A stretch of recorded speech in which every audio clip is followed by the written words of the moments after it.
Back in here, Karl. He talked about being a president to all Americans, but one question is, how will he fight for? He says he will fight for everyone. How will he fight for the 74 million people who did not vote for him? Well, you put your finger on it. I mean, elections are about choices, and look, for the moment, this was a great speech. For the moment, it was authentically Joe Biden. It was a common man touch. We even got the word "folks" in there.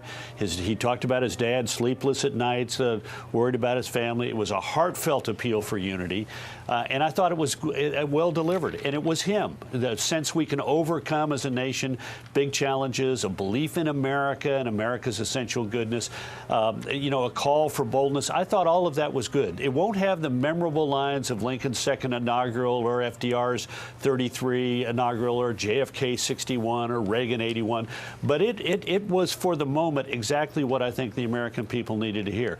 I have one small quibble with it, and it has to do with the question you asked. He talked about the forces dividing America and said what was dividing us as a country was the difference between the American ideal and racism, nativism, and fear.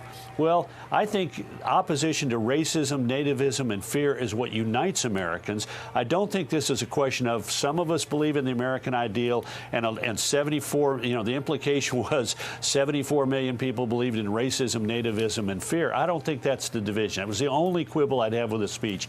But it is, as Ben Domenech said earlier, with an old tired cliche, but absolutely accurate, the proof is going to be in the pudding. What does he do to try and find common ground?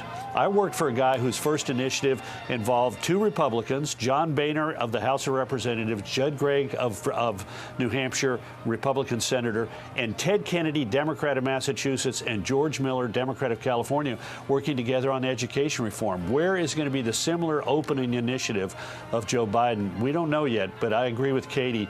15 executive orders this afternoon are not going to be moments of unity. They're going to be moments of, in essence, fulfillment for in most instances, the left of his party.